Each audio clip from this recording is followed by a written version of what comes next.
The Year of the Arts is a very rare and special thing that's happening for the 2018 to 2019 academic year here at Wor-Wic.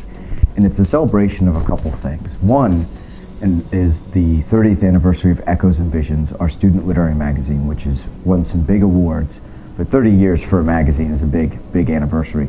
The other is that in honor of our colleague who retired a few years ago, Professor Emeritus Eleanor Phillips Cubbage, we've started an arts endowment to try and sustain the arts here at Wor-Wic.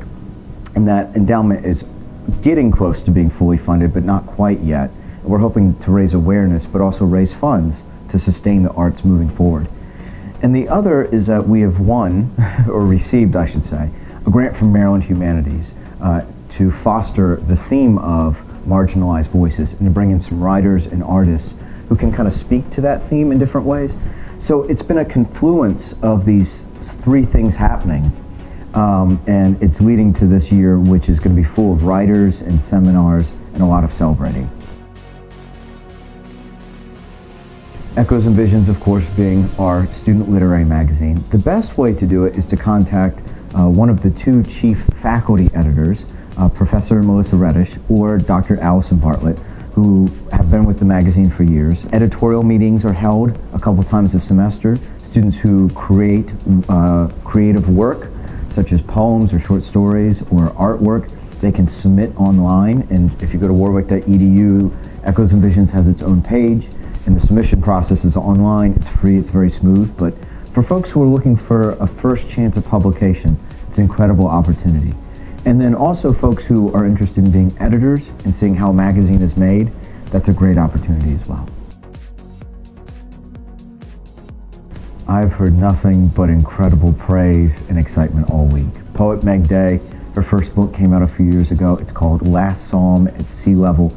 And her poetry reading was electric. She was kind and gracious and funny, but also real and engaged. She connected with students and community members, and her poems were electrifying. I mean, there's no other word for it, and full of music, addressing things like landscape and nature and memory and family and suffering and violence and sexuality. And I think the result was a night where folks who had come in maybe not having thought about poetry in a while realized how powerful, how evocative and impactful it can be, and that the unique experience of being to a reading where you can see the poet live and hear those words come right off the page, it's so much more engaging than just reading a book quietly at home. Of course, I love reading books quietly at home, but it's an experience, and that's a real special thing to encounter in college.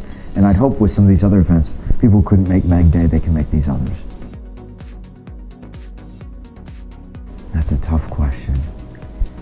At its most basic level, I hope the Year of the Arts inspires a lot of Wor-Wic students to step outside their comfort zone and just experience an event.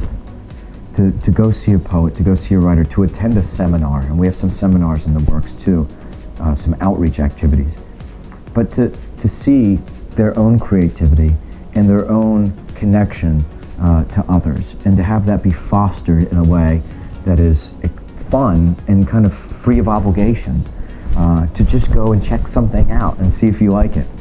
But on a more sophisticated level, I hope the Year of the Arts is a way that all of us, faculty, staff, administrators, students, community members, can see that for a real long time here at Wor-Wic, we have had a pretty strong artistic community. And to give it the attention it deserves, and to kind of carve out not just a place for 1 year, but a permanent place to say the arts matter at Wor-Wic. And it doesn't matter what your major is, or what your passion is, or what your career is. The arts speak to all of us. And there's something out there that is going to connect, whether it's a poem or a story or a painting. And that is a vital part of the Wor-Wic experience. And if we can embrace that and celebrate that, then 10, 20 years from now, Wor-Wic students will be able to have these same kind of opportunities. And we can find the funds and the means and the energy to make sure that they always have a place on campus.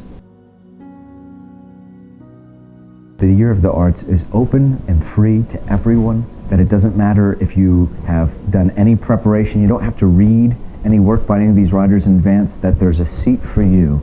Even if you want to be in the back of the room, right? You don't want to draw a lot of attention, but that you can come out to an event and experience it. And you can bring a friend or a parent, or if you have a child in high school, they're welcome too.